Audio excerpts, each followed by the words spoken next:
Hey guys, today we're going to talk a little bit about stick grips. Now, if you ask just any random drummer off the street about how many stick grips there are, they're likely to tell you that there are about 4. There's German, there's American, there's French, and there's traditional. And so if you really think about what that means there are 3 grips for the right hand and 4 for the left hand. Unfortunately, that does not account for most of the nuances of the different grips. So I've seen a lot of comments on my videos, which I have about the different grips, where people say, well, my drum teacher said you have to do it this way. Or I watched a different video from another guy and he said you have to do it that way. And they have a lot of differing opinions on what is correct. Now, stick grips, there's definitely some things that are like wrong that you would never do, but there are some things that are open to debate, such as which knuckle you place your finger on, which finger does the primary fulcrum activities, and so forth. So we're going to go through the different grips that I'm familiar with, and we're going to look at the different nuances that I've seen and heard from, professional players and drum teachers, and just basically give you an overview of the many different nuances of stick grips. We'll start here with the German grip, which is the first grip a lot of people learn. And you can see it's a palm down grip, thumb is on the side, stick kind of comes out the back of the hand to the side, and you make a sort of a triangle with your body and the sticks here on the drum. You primarily play from the wrist in this grip. Now, there are a few different ways this grip can go. I'm holding here in primarily a index finger first knuckle grip. The other fingers are loosely supporting, but I'm primarily having my fulcrum on the first knuckle of the index finger. A lot of people though, if that's not enough muscle for them, like smaller children or beginners, you have to use 2 fingers for the fulcrum, and you make like a tripod here. That is another classic way to play. Some people actually rely mostly on that middle finger, and so the index fingers, they don't stick out here of course, but they're kind of less involved in the primary fulcrum. They can do other things like provide down pressure on the stick. Of course, with either finger you can suck back to the second knuckle, which gives you a little bit more security at the expense of nuance, I'd say.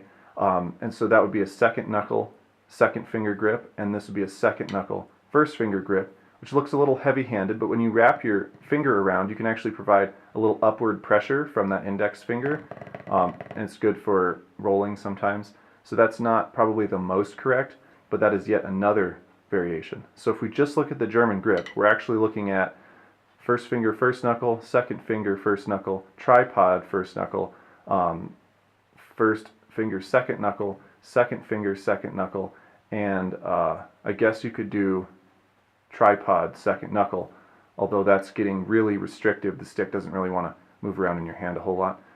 So that's probably 6 different grips, technically, that you can play in the German position. The next grip we'll look at is the American grip. Now the American grip differs from the German grip in that the sticks are a little straighter. They're still triangular compared to your body, but they're not as flared out.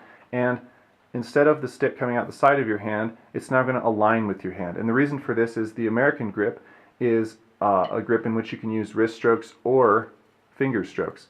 So you want to have those fingers available. In the German grip, they are not in a good position for playing finger strokes. In the American grip, it's a little easier to do it. In this grip, thumbs are still mostly on the side, although a lot of people roll it out just a little bit towards the French position. Similarly with the German grip, you can play this as a first finger, first knuckle grip. If you're primarily playing finger strokes and not wrist strokes, you can actually go down to the second knuckle on this finger and you get a little bit more control, and then these fingers are more free to do what they need to do as far as finger strokes. You can also play these on the second finger, first knuckle fulcrum, right, where that first finger is a little bit less involved. It only leaves you 2 fingers to play finger strokes with. So this would be more of a wrist-centric grip. You can go to the second finger, second knuckle grip though, again for a little bit more control. So that's 4 versions of this American grip, which are all distinct from the German grip. So if we go farther with our thumbs on the top, we're going to get to the French grip, which looks like this basically, And the French grip is mostly a finger grip because your wrists don't work very well in this direction. They do work in this direction, and there is that sort of rotational timpani grip, which I have a video discussing in depth. Generally speaking, you can either do the rotational strokes or you can do finger strokes, and you can't really do normal wrist strokes. And because of this, there aren't a lot of variations of this grip. You really want to use an index finger grip, because if you use a middle finger grip, then this index finger is just sort of pointlessly left out. It can't do a whole lot. In the other grips, it can provide down pressure and other things, but in this grip, it's just in the way now. And you have only 2 fingers instead of 3 fingers to provide the leverage for the finger stroke. So I would say that there is no reason, and I've never really seen anyone doing a second finger French grip. It's mostly a first finger thing. And the second knuckle doesn't work really well. You can do it, but it's rough because your palm gets in the way. So I'm going to just count this as one viable normal French grip to add to our list. And go ahead and argue with me in the comments if you think there's another one. That's the only one I'm really aware of. There's a standard, like, one French grip. Now, if you play traditional, all those grips only applied to the right hand. The left hand, obviously, you're going to hold underhand, which gives you a different selection of grips. So the one that I primarily play is this one. It's a fairly loose grip. My hand is open, and my thumb just sort of sticks out forward, because the primary fulcrum on every traditional grip is between your thumb and the side of your index finger, way down low here. That's the gist of every traditional grip on the left hand. And then what you do with these other fingers, or how the thumb is oriented, is sort of a nuance beyond that. So this is the way I play. It's sort of an old school grip in that it's very loose and open. A lot of people play a much tighter grip where they'll curl the fingers in. Some people even go all the way into this fist position. Then there's a nuance of whether you have 2 fingers over the top or 1 finger. Most people would say there's no such thing as a 1 finger grip, but it's possible. There are a lot of famous drummers that actually play this way. It was more of a 50s, 60s, 70s thing. You probably would not have seen this in the 19th century, and you would not see it today very much. But there was a time when this was in vogue, and it works the same way. You just have less fingers on the top of the stick. There's another variation within the thumb. So I know a guy who went to Berkeley in the 70s, I want to say. His name's Carl. If you're watching this, hi Carl. And he said that his teacher made him stick his thumb back like a hitchhiker when he was playing traditional grip. That was absolutely correct according to his teacher. Whereas I play it more neutrally in a forward position. But I've seen some guys, a lot of like drumline marching guys, who will draw it all the way forward, and they'll actually touch it to their index finger, creating a stronger sort of forward lever to provide down pressure on the stick. So that from fully back to neutrally forward to all the way at the tip, I've even seen it where it's next to like this. Those are 3 distinct positions. I've seen and heard of very, prominent teachers playing in the other direction and advocating for those directions. So that's 3 nuances right there. The only other one I can think of is a lot of jazz guys, when they're comping, will actually turn it over and they'll play it overhand with their fingers. So that's another variation. So that's probably 7 left-hand variations right there. Okay, one final grip that is pretty obscure, and it really only happens in traditional playing when you're doing like ancient drumming, and this is maybe apocryphal, but I've heard of it. It's the pinky grip. Now, typically people would say if it's not the first 2 fingers, it's wrong. But in this grip, I guess people say that Moeller taught this back in the day.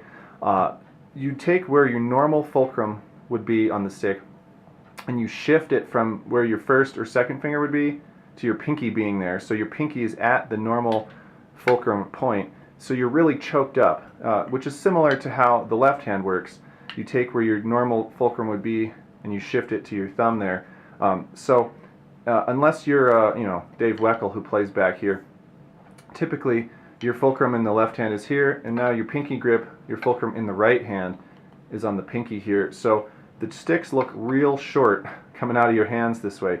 But the reason you would do this is when you play this pinky grip, most of your hand is in the middle of the stick, which doesn't vibrate very much.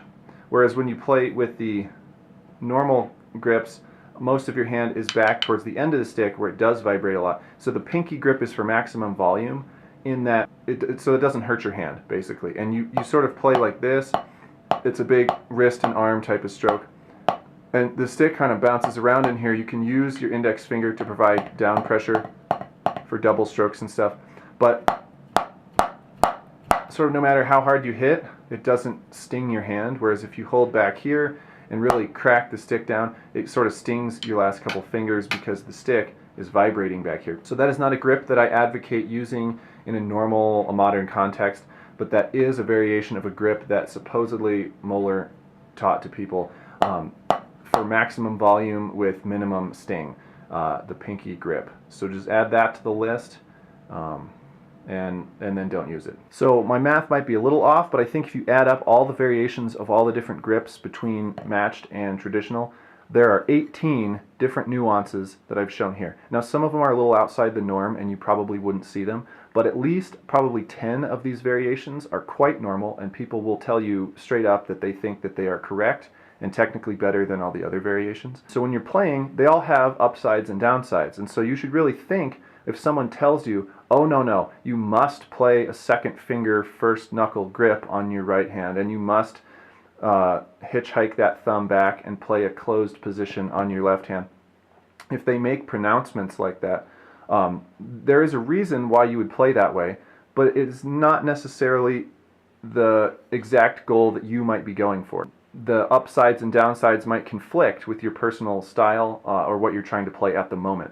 I switch grips all the time when I'm playing based on what I'm doing. I'll play this way on the hi-hat, this way on the ride, as I think most people would. I will play first finger, first knuckle fulcrum when playing simple things, and I will switch to like a tripod grip when I'm playing a roll in the German grip. I will switch between American grip for drum set and German for classical snare drum. Right? I use many grips when I'm doing different activities, and I think that you should too. The more grips you know, and the more you get used to what they're good for and what they're not, the better your playing will be, because you will be able to shift your hand subtly to get the response out of the stick that you're looking for. So hopefully that's at least a little bit informative. Again, if you want to argue with me over some of these grips, go ahead. But I definitely have seen all of them in use by people who I think play pretty well. So thanks for watching, and I'll see you guys later.